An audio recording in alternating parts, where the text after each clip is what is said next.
Alright guys, I'm gonna do a quick unboxing of the Lomo'Instant wide glass.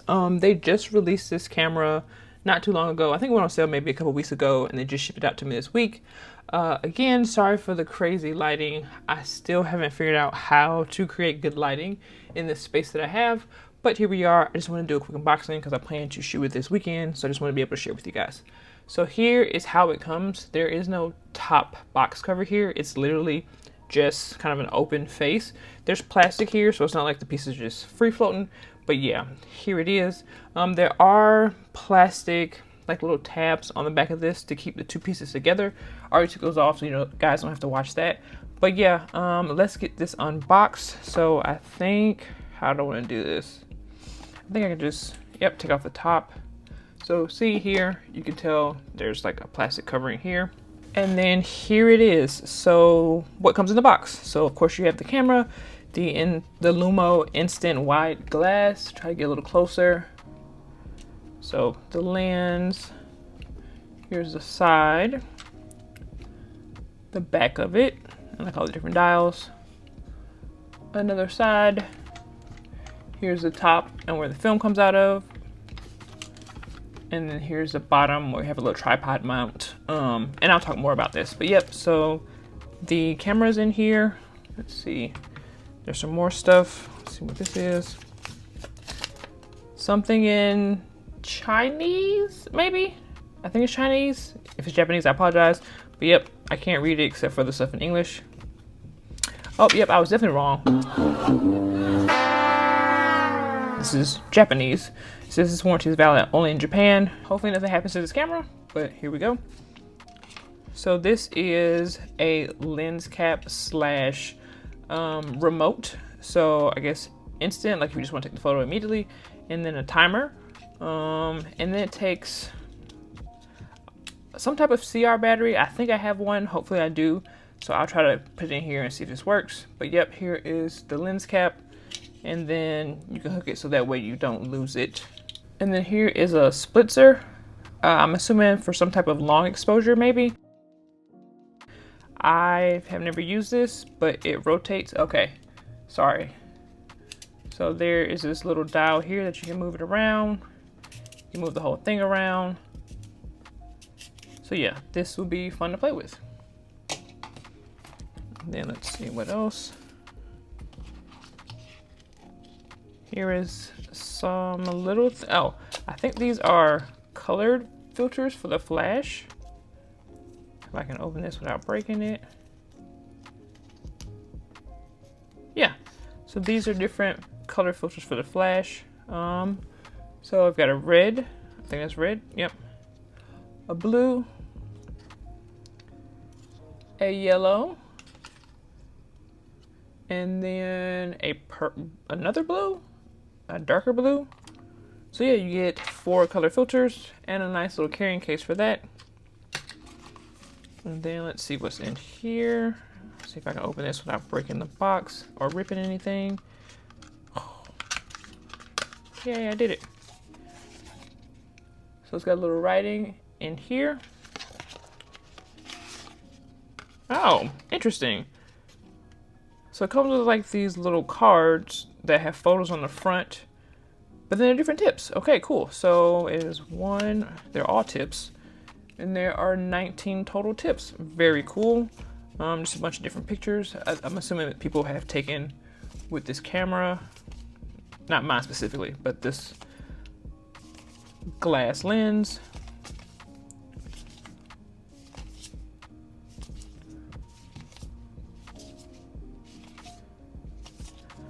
I'm curious if the tips go with the type of image. So like tip 1, to try to look sharp.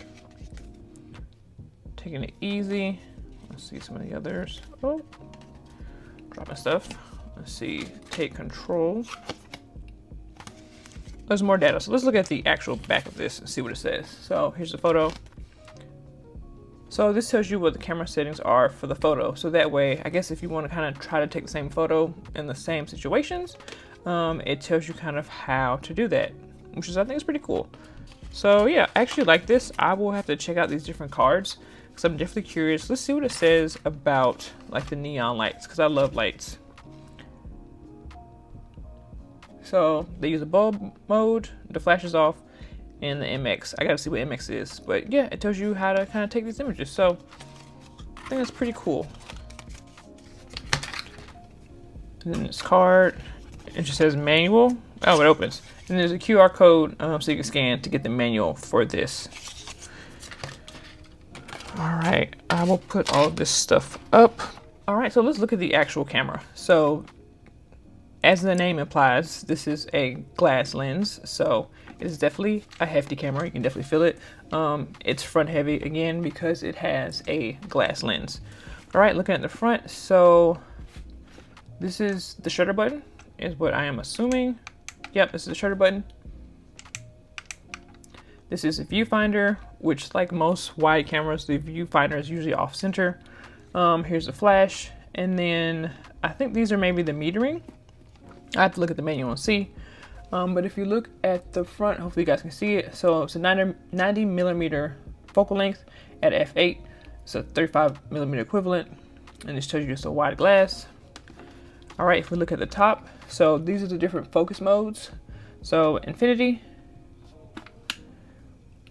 1 to 2 meters. Sorry, I'm trying to get it so you guys can see. 0.6 meters. And then 0.3 meters. So I do like that on the camera in the little icons. Hopefully you guys can see. It tells you kind of what you may be photographing. So like here's a little flower, usually means like macro or close-up shots. 0.6 is usually kind of like a selfie. The 1 to 2 meters is usually kind of like a person kind of standing off, and then infinity, landscape, in the distance.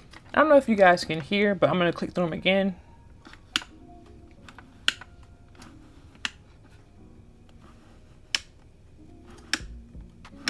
But yeah, each time you change the focal length, you'll hear a clicking sound. I like that. You can also feel when you hit a new focal length. So I like the tactileness of that. Hopefully that's the right word. And then like any kind of standard wide camera, the film will come out here on the sides. So on one side, you just have a place to latch on a strap.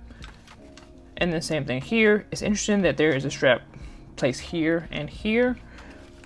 But here it only has the top one. So I'm curious, maybe if you were holding it like with just one loop here as opposed to like a neck strap. And then the bottom right here,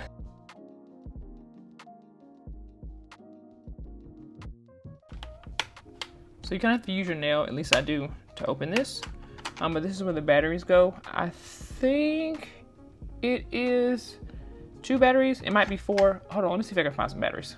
All right, boom, found some batteries. So let's see how many it takes. All right, so I initially just grabbed 2. I'm gonna pop this open again. So it's got positive and negative icons here. And then also, I don't know if you guys can see in here, it also has positive and negative. So holding the camera like this, the right side, you put in a positive. Yeah, you definitely need 4. So yeah, you need 4 batteries to fill this up. And then pushing down, slide it back in. Boom, there it is. I'm not gonna turn it on yet because I wanna keep going through kind of some of the features. But I will put it in here and put it in a pack of film. So going to the back. So this is how you put in the film. So you put it on this door. Well, hold on. Oh, I can see now it's gonna be a problem.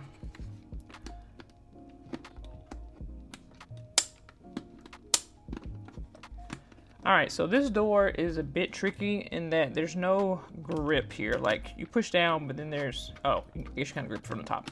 So if you can't, but like when it's all the way in, it's hard to grip from the top. So I think with this, I might have to like open it this way to have a better shot, but it is what it is. So here's the inside. So just like a Instax camera, it has this little yellow tab here, so you know like how to line up your film. Again, I'll show you that once I put some film in here. Here is the, not meter, but here is the indicator of how much film you have once you put a pack of film in. Yeah, pretty standard looking interior for a wide instant camera. And then here you can see the number. And then here, I think this also lets you see if you have film aside, but we'll double check. And on the back of here, you have a variety of buttons. So this appears to be the flash button, so you can turn it on and off. MX, I don't know what that means. I have to look it up. Here is the exposure compensation. So you can do 0, +1, -1. And like with turning the dial here, you can hear a click somewhat, but you can definitely also feel when you click. I think this is how you turn it on. Again, I haven't looked at the manual, so I'm just kind of guessing. But there's a little power. Hopefully you guys can see a power icon here. And then A, B, F22, and then 1/30th of a second. So I definitely need to look at the manual and see exactly what this all means.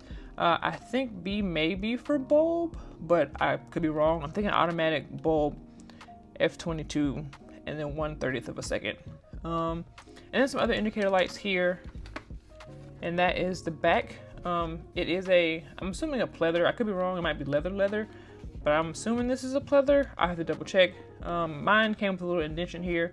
I think maybe it's because of the way it's packed, but again, nothing crazy, nothing horrible. Oh, also on the bottom, I meant to show here is a tripod mount. So if you want to mount this to a tripod, you can. And then, yeah, I'm not sure what this is for. It might be another metering system. But yeah, so overall initial thoughts of this camera, I like it. I wish it would have had this in black. I prefer black, like black and silver as opposed to brown and silver. But right now they don't have the black, or they only have the brown, so that's what I went with. But it is definitely a front heavy camera. It is definitely a hefty camera. I wish that this was easier to open instead of having to like hold it this way to kind of open it, and even then it's still not the easiest to open. Jeez Louise. So I'm gonna have to figure out how to best open this. But overall it feels nice. I like the metal looking accents and just kind of the silver of it. I like the fact that it has strap holders, so I'll be able to get straps in. But yeah, let me go get a piece of film, put in the batteries, and then turn this on so you can see kind of how it works. So assuming this is known, but this takes Instax wide film, so you need the wide, not the square, not the mini, but you need the wide. So we'll go ahead and open this. It actually expires this month, supposedly, or best use before this month. And if you've never opened Instax film, you just follow the little tab here, you rip it, take it out of the foil, and it looks like this. So here's the little yellow I was telling you about, Fujifilm Instax, and then here it just tells you don't press on this. And I'll show you kind of how to put it in. Actually, let's put in batteries first.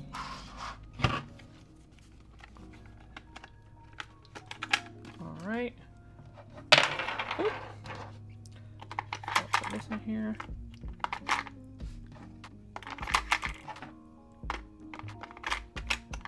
Now, all right, batteries are in here.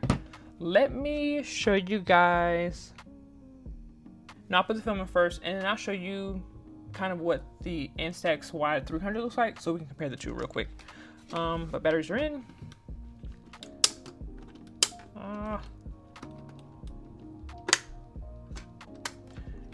All right, and so you take the film here, you see the yellow, line up the yellow, put it in, it sits just nice. You close it. So some Instax cameras, when you close them with the film in, it'll automatically spit out the cover. Apparently this one doesn't. So now I gotta figure out how to turn it on. All right, so I think this is just the off button, because when I turn it to A, it lights up. Okay, cool. So I'm pretty sure this is a flash, so we're gonna press this. Yep, and then there you go. So it spits out the cover, and you see here is the yellow to let you know you have film in, and I'm hoping this means I have 10 left. I don't want to take a photo with it now just because I'm inside and there's nothing cool to take a photo of, and I want to do a separate video of me like actually using the camera, so I'll just leave it like this. But yeah, the lights up. So this is how you know whether or not the flash is on. I'm assuming it's on now because when I hit the the shutter button here, the flash went off. So I'm assuming this means if the light's on, the flash is on, and then you turn it off, the flash is off. Again, I gotta figure out what MX means. I'll let you guys know. And then if I wanted to use exposure compensation, I will flip it here. And then, yeah, I have to go through these settings. And then, yeah, if you go back to this, it turns it off. Let's put on the lens cap. Boom, there you go. So that way you can protect your lens. Where does this go? I think it may go here. Or actually, maybe I was wrong earlier. Maybe this isn't for a single strap, but for this here. That's probably what it is. So excuse my ignorance. Yeah, I'm pretty sure this goes here. But yep. So here, here is the Lomo'Instant wide glass. Let me pull out my Instax wide 300. So this is the Instax wide 300. They are roughly the same size. I think the Lomo is a little bit wider and squarer than the Instax wide 300. I have it in a case. Let me take it out so you guys can see.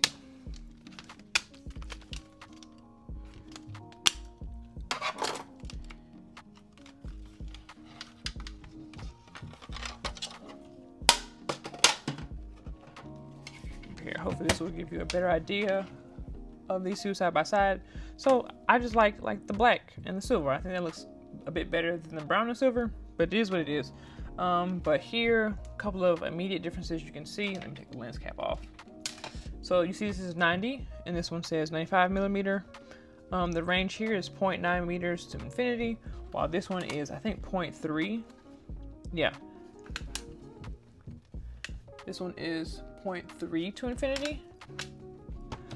But the Y300 did come with a selfie, like a little selfie thing to help you take selfies if you want to do that.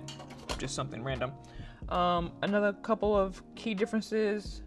The viewfinders are on opposite sides, which is interesting. Here you have the trigger or the shutter. They're both on the same side, but they're different. Like this is just kind of a button by itself. And here is where you keep the batteries, and you also have the shutter here. On the back, let's see if I can do this. So not as many options. Well, kind of. So you have, I'll put this back.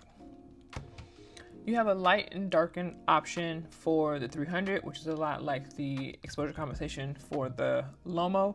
You have the flash on and off. You have a digital reader here as far as how much film you have, whether or not the flash is on, light and darken, that kind of stuff. And then here you have a film open. So, ooh, I don't know if I have any film here. I might. Hopefully I didn't break anything. But oh well. But see here, there's a little lip when you press down, so it's much easier to open this up. But it has a little window here for the little yellow tab. I don't know, do I have batteries in here? Oh, I do have batteries in here. Let me see if this will turn on. Nope, the batteries are dead. But yeah, like I said, I may have some film in here. I don't want to take it out to see because I'll mess it up. But I will show you guys the top of this, just like with the top of the glass. You have the film slot here. You can see it's not, the 300 is not as wide as the glass. So just FYI, and not as deep, I guess is the right word for it. But here you can turn. So here the turn is somewhat tactile in the sense that you can only go so far, but it doesn't click through each of the different distances. So I do like that about this a bit better than this, is that it just turns. I also like the on and off switch for the glass or for the Lomo better, just because this is very, this is very easy to accidentally turn on and off. And I've definitely turned this on accidentally a couple times.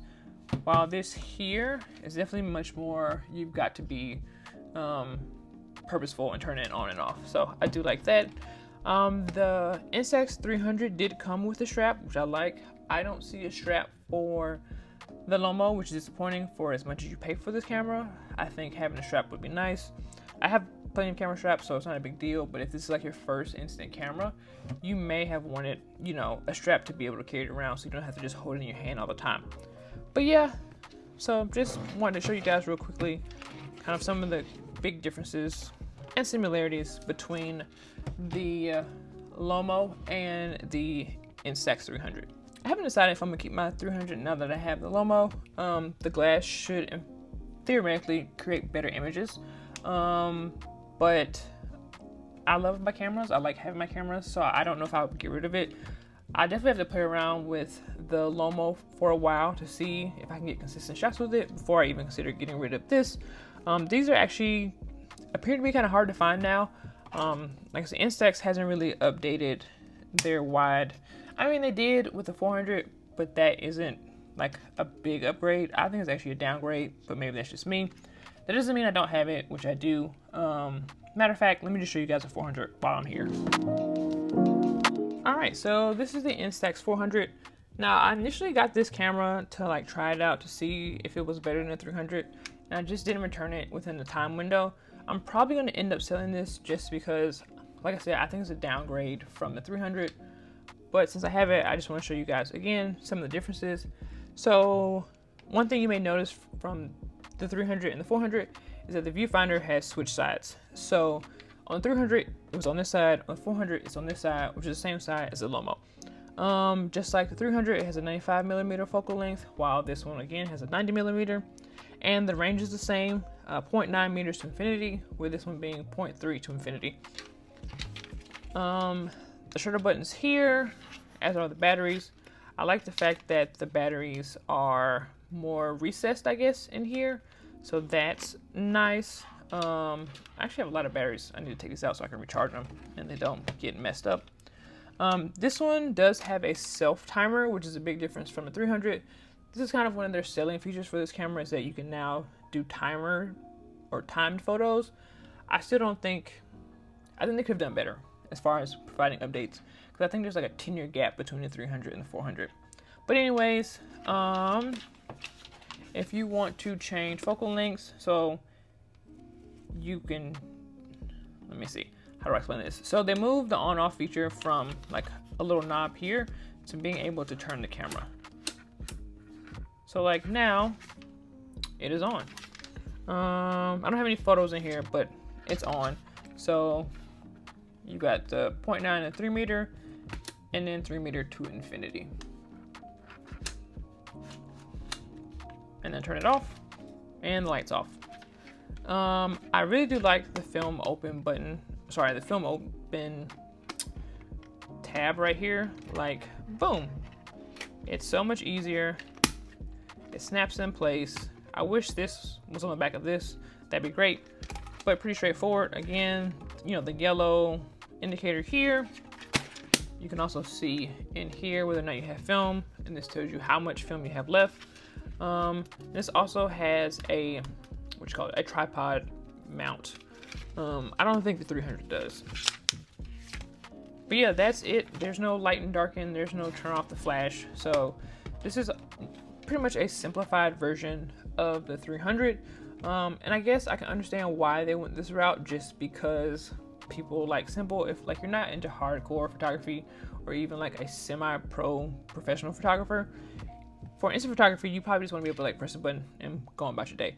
But for a lot of us who either do photography professionally or like want to really dive into instant photography and like film photography, this was definitely, I think, a disappointment for a lot of people.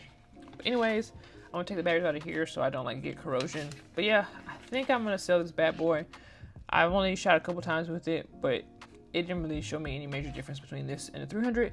And so I think I will keep my 300. Let me see if I can find a battery for this and see if it fits. So I think this is the right battery. These are also the batteries I use for my key fob. So we're going to see. Oh, well, look here. So they tell you what kind you need. I don't know if you guys can see the CR2025, which is what this is. So yep, this is what it looks like. So I'm gonna go ahead and put this in. I just need to buy some more batteries for my key fob. Trying to figure out how to put it in. All right, so it lets you know, a little plus icon here. So I'm assuming you put it plus side this way. And then you just slide it in. And I think that's it. I'm gonna have to do some research on like how this actually works, as far as like a timer or taking the photo remotely. But yeah, I'll look up all the little different, not holes, but like all the little different lights and circles and see what they all do. So that way, again, I know what they are. And then maybe in the next video, I'll come back and explain those, if anyone has any questions about them. But yeah, thanks for watching. Stay tuned for more content as far as this camera and just more photography content in general. I'm trying to get back onto my photography game for YouTube because I've been slacking. But yeah, I think that's it. So until next time, peace.